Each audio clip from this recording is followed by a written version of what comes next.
네, 계속해서 다음 이슈로 넘어가겠습니다. 네 번째 이슈입니다. 정부의 경고. 김상조 청와대 정책실장이 고액 아파트 거래에 대해 전수조사를 실시하고 세무조사도 하겠다고 말했습니다. 정부의 여러 정책에도 불구하고 부동산 시장이 불안하다는 판단에서인데요. 생활경제부 황인표 기자와 이 내용 역시 따져보겠습니다. 황 기자. 네. 김 실장이 고액 아파트에 대해 좀 대체 어떻게 조사하겠다. 어떤 뜻입니까? 네, 김 실장 어제 오후 한 방송에 나와서요. 일부 지역 고가 아파트에 대해서 자금 조달 계획서를 들여다보겠다, 전수조사하겠다는 말을 했습니다. 이 자금 조달 계획서라는 건 아파트를 살 때 어떻게 돈을 마련할 건지 계획을 적는 건데 자기 돈은 거의 없으면서 이 대출 등 차입금으로 이 아파트 값을 내겠다는 그런 자금 조달 계획서가 적지 않은 것으로 알려졌습니다. 김 실장은 조사 결과 계획서에 문제가 발견되면 세무조사도 이루어질 것이라고 강조를 했고요. 이 지방 또 부동산 대책과 관련해서는 여러 대책을 종합해서 부동산에 대한 기대를 안정화시키는 쪽으로 가려고 한다면서 이 분양가 상한제를 적용하면서 즉 분양가 상한제 적용받는 지역을 발표하면서 이 관련된 보완책을 한꺼번에 발표하겠다고 말했습니다. 예, 일단 이 전수조사가 어떻게 진행되는지 또 추가 대책이 나온다면 어떤 게 나올지 좀 예상이 되는 부분이 있을까요? 이미 전수조사는 사실 진행 중에 있거든요. 국토부와 행안부, 국세청과 금융위 또 이 서울시와 서울 시내에 있는 25개 자치구 등 이 32개 기관이 합동으로 서울 전역의 부동산 불법 거래 족사에 착수를 했습니다.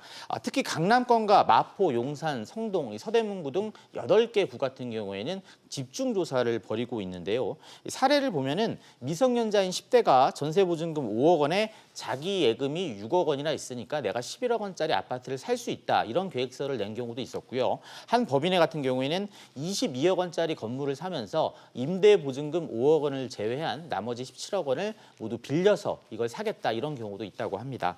추가 대책과 관련해서는 지금 재건축 연한은 30년인데 이거를 40년으로 늘리는 방안이 얘기가 되고 있고요. 또 다주택자의 보유세를 더 무겁게 중과하는 그런 방안도 거론되고 있습니다.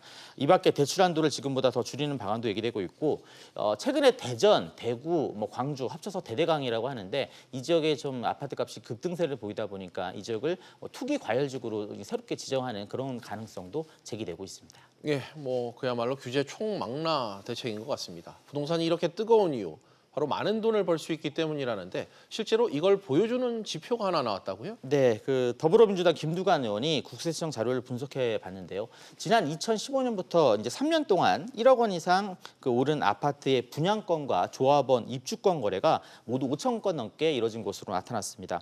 1억 원 넘게 오른 분양권과 입주권의 매매는 2015년에 보시는 것처럼 600여 건에 불과했지만 그 다음에 1,000여 건을 넘어섰고요. 그 다음 2017년에는 3,700여 건에 달했습니다.